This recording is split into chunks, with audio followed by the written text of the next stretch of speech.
Our university is essentially a small town. We sit across multiple areas and we're equivalent to a small region. If we teach sustainability and think about sustainability as a philosophy and an ethos, it's also a practice. So it's really important that universities particularly demonstrate that and what that looks like, as well as how to think like that. Hello and welcome to the Pathway to Impact podcast series. My name is Madeline Arkins, Research Project Officer at UIN and your host for today. In this episode, we talk about sustainability at universities with Jen Dollin, Director of Sustainability Education and Partnerships at Western Sydney University. We discuss the challenges and successes of sustainability initiatives, including achieving carbon neutrality, green-powered campuses, and making an impact on a regional level. Hope you enjoyed the discussion. I have the pleasure with speaking with Jen Dollin. Jen is the Director of Sustainability Education and Partnerships in the Office of the Pro-Vice Chancellor, Education Partnerships and Quality at Western Sydney University. In this role, Jen provides leadership and oversight of institutional strategic expert advice and annual reporting on sustainability to drive WSU's strategic directions and deliver on the university's commitment to the UN SDGs 2030 agenda. She brings with her a background in corporate finance, environmental economics, and sustainability policy development, as well as experience in participatory approaches to sustainability challenges. Jen, thank you very much for joining me today. I'm just delighted to be here. Maybe just to kick us off, Jen, could you tell us a little bit more about yourself and your role as the Director of Sustainability Education at WSU and maybe how that fits with the general commitment of WSU to sustainability? Sure. First of all, I'd like to acknowledge that our campus is a multi-campus university. We sit in Western Sydney, which has almost every sustainability challenge you could possibly imagine. But we sit across several traditional custodians' lands. So we sit across the Darug, the Darawal, the Wiradjuri, and the Eora people's lands. I'm a non-Indigenous person living in Australia. It's tradition for us to do that acknowledgement of country as a way of showing respect to the oldest living culture in the world. And I also reach out and pay respect to your elders, past and present, and Indigenous wisdoms across the world. This is my third career and it's my most productive, and I think the career that I have loved the most. I started originally in corporate finance. I was swiftly disillusioned with that. I moved into environmental management and policy at state government, and I've been at the university for the last 15 years and had the privilege, I guess, to be here and see what's been an agenda that's been close to my heart and my passion, but had to have the privilege to see how this is actually, the university has moved forward with sustainability in a really exciting way.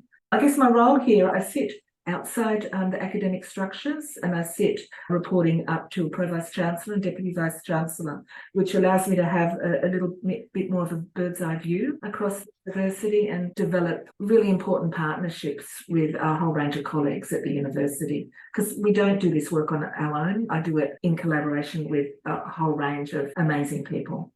Great. Interesting to keep you outside and get that bird's eye view. We talk a lot about, in the copy for this event, holistic sustainability strategies. I wanted to ask what that looks like for you. What does that mean for you and how does that fit in with your role? If you come from a business or a corporate sector, sustainability strategies are very much focused just on their not just, but on their operational activities. And there is now a bit more of a crossover into social sustainability agenda in general. I think holistic strategies are ones like the ones that we've just delivered. We've just delivered a decadal strategy. And they take a very close look at the core operational areas of that institution. And for universities, that's for teaching and learning, as well as research. The third one is engagement and how we collaborate and extend in our local community and our operations. Our university is essentially a small town. We sit across multiple areas and we're equivalent to a small region. If we teach sustainability and think about sustainability as a philosophy and an ethos, it's also a practice. So it's really important that universities particularly demonstrate that and what that looks like, as well as how to think like that. And also, before we go any further, I do really want to acknowledge, when I'm talking about these strategies, the work of my colleague, Professor Juan Salazar. co-authored our decade strategy with one 3 years ago, and we had a really small but dynamic working group that sat across those core areas of a university: curriculum, operations, research and engagement. So again, I speak about this, but I'm not an individual. There's many of us with our thinking that has been aligned and put into this. Absolutely. And it certainly seems like that thinking has pulled off, because WSU has been named the top in the Times Higher Ed rankings for this commitment to sustainability, which is great to see. I think it's one thing to carry out these practices, and it's entirely another to be acknowledged at such a high level. So congratulations on that. I was wondering if you could give maybe some examples of strategies that have been put in place that you think really walk the walk of what you're doing, maybe something on campus operational changes. Yes, sure. But first of all, thank you for that acknowledgement. We're a really young university. We come from a college background, and we've always been deeply embedded in this community, and starting in Western Sydney and beyond. And I can assure you the whole university is absolutely thrilled with this recognition. Modestly thrilled. But it's wonderful for us, because we've been doing this for a long time. Many universities have been doing this for a long time. So that Times Higher Ed Impact Rankings talks about impact across those areas that I mentioned, and operations is one of them. And that rankings is one of the only rankings, I believe, in the world that's had such an uptake that actually looks at that. So in terms of our campus operations, this has been a really interesting move for us. We don't get economies of scale because we've got our regional campus network across Greater Western Sydney.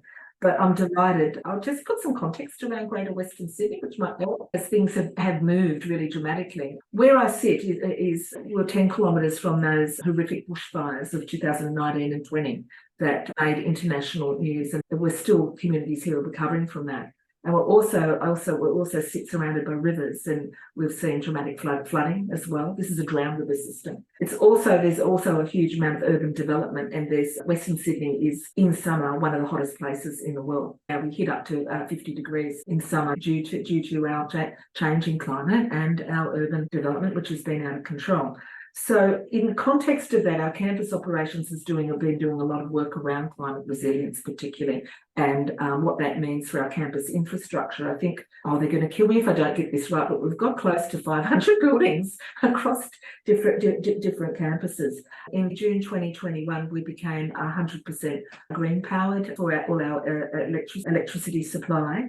And in February 2023, we've made a commitment, which is part of the United Nations Race to Zero. Universities across the world have signed up to this commitment, and we had targets of being carbon neutral by 2025. But we've reached that through our Climate Active accreditation, which is a national accreditation, in February 2023. So that's been a long journey. That hasn't happened overnight.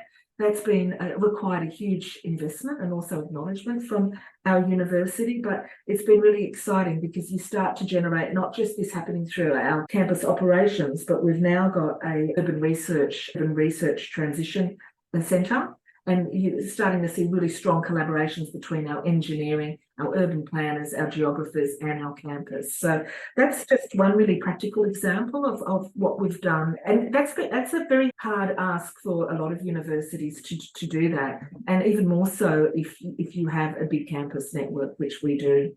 There's other ways that we do and talk about that greening. And one of them is I'm on an agricultural campus here.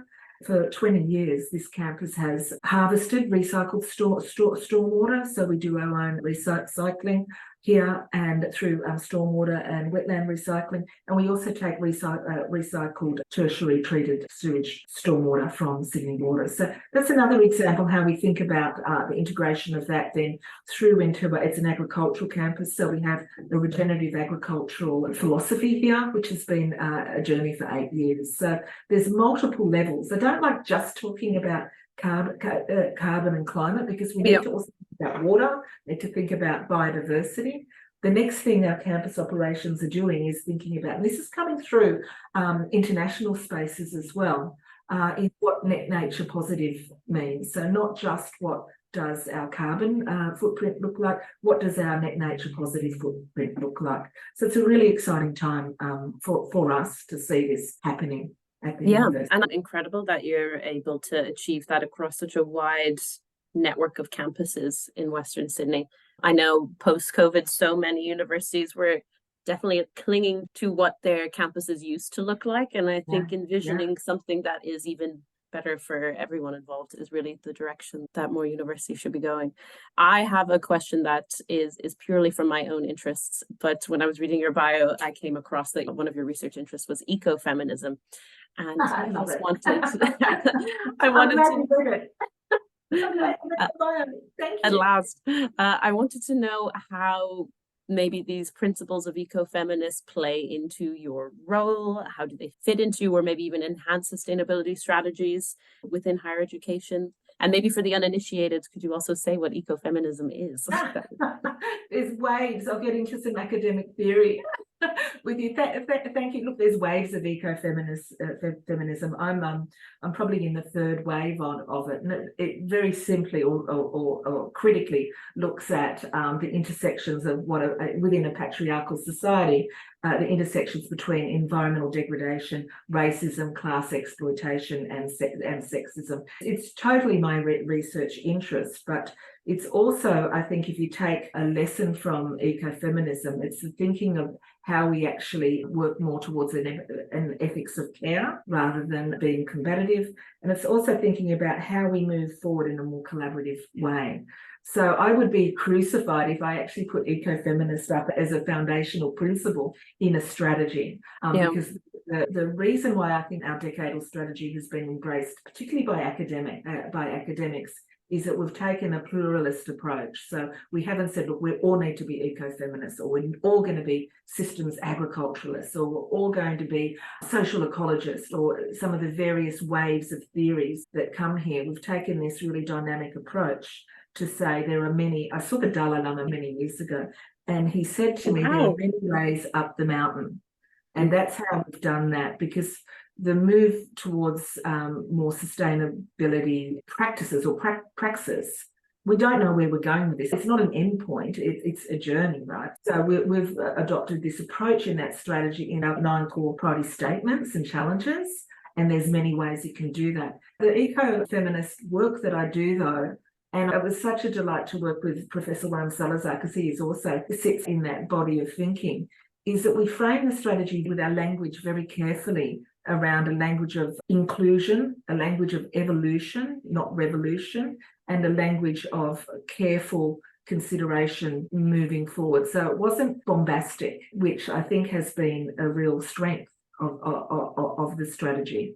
Yeah, so I guess thank you. I could talk more about multi-species ethnography, but I know we're here for strategy, but it did set us up to think quite carefully. We agonised over quite a lot of words and how we use them, and whose voice we wanted to represent and how. And I think that comes down to those foundations of that thinking. Yeah, I know from speaking to your colleague, Rachel Morley, also from Western Sydney University, that it's such a diverse spot.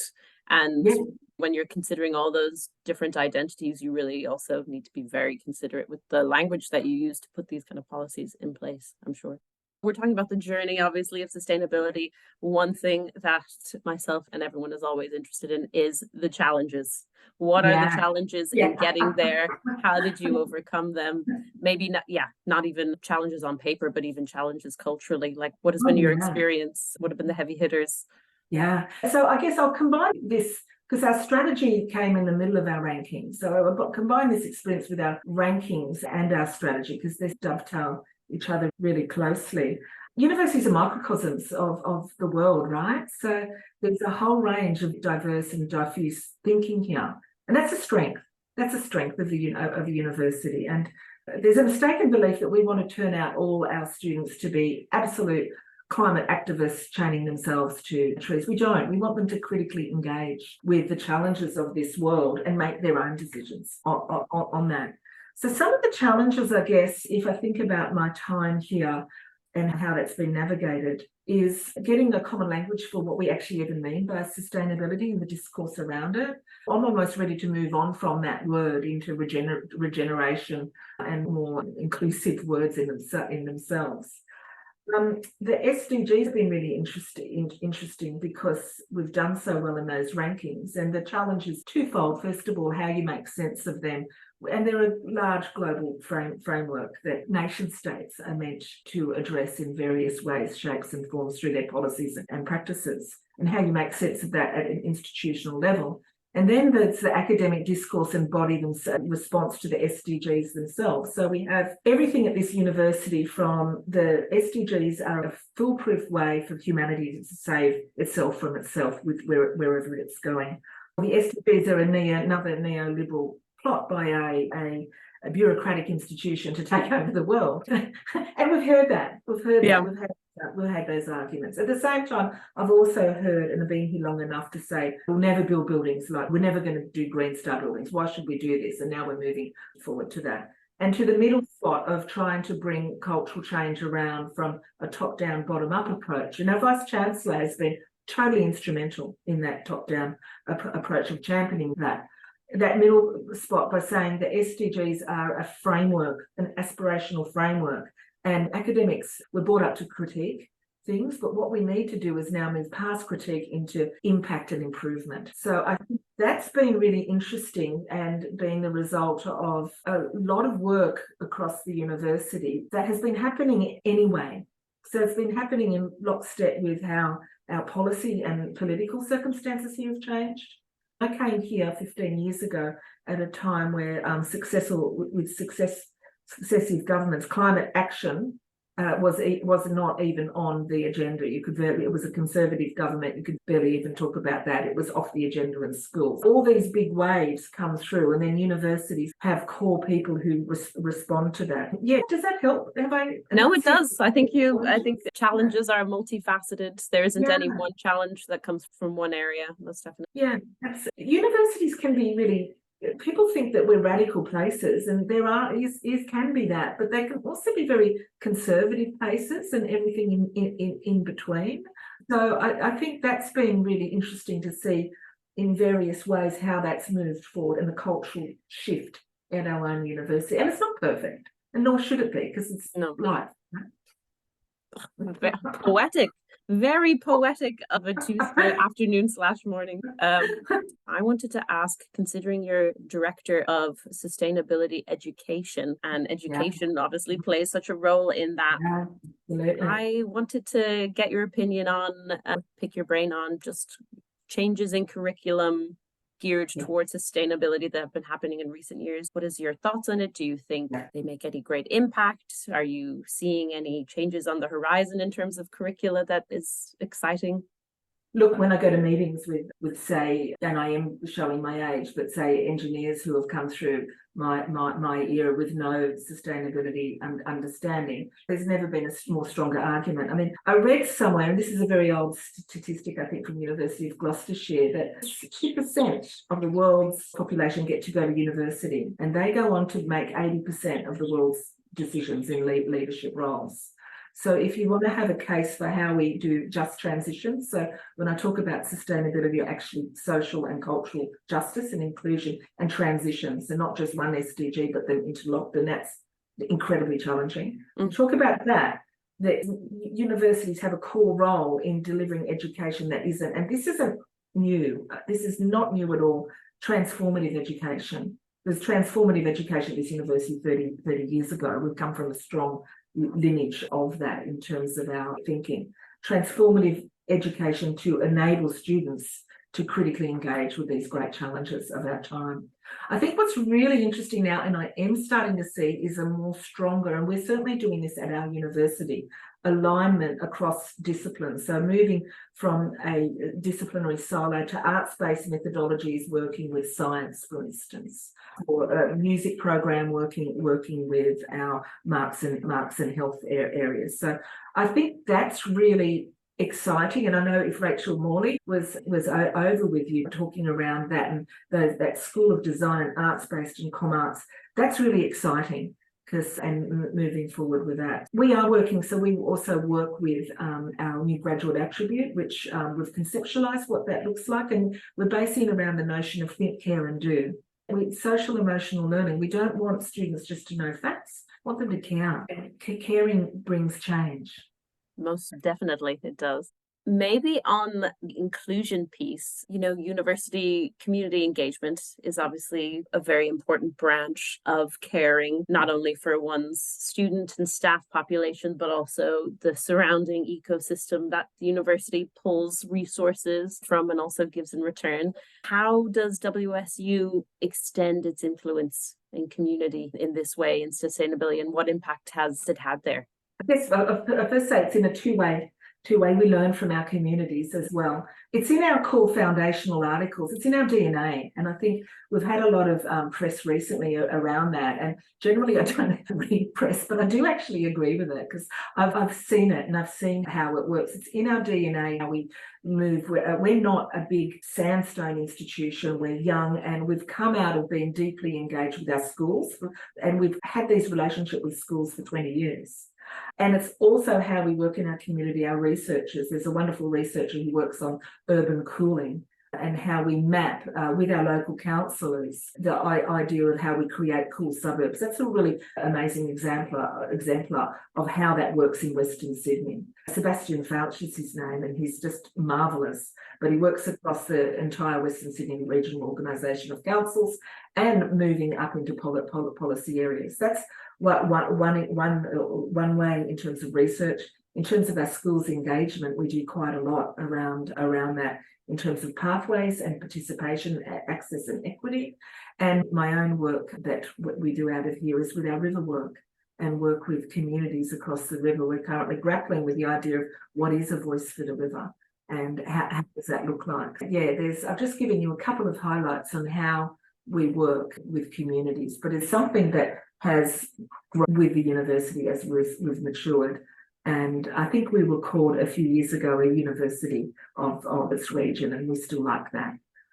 Nice. I like that sentiment. Maybe to take us home, Jen, what advice would you give to other people, maybe in similar roles in academic institutions who are also seeking to reach these same milestones or these same heights at WSU?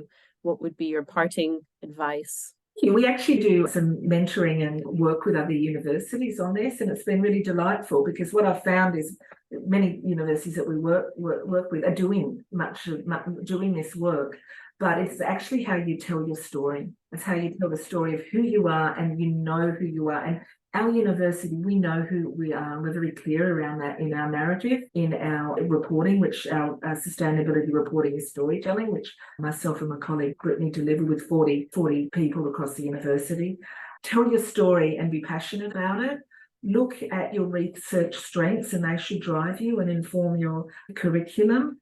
And just be positive and move forward. My last sort of mantra really is good work with good people. That's what we do here. Yeah, and that is key. Absolutely. Having people around you who are also in it to win it and understand the common goal that you all have. I think that idea of having a shared identity and a clear identity for university plays into so many other aspects of even working in strategic partnerships and knowing who to partner with and how others see you and perceive you is also really important. Jen, thank you so much for this great conversation. I really enjoyed it, and have a great day, everyone. Thank you.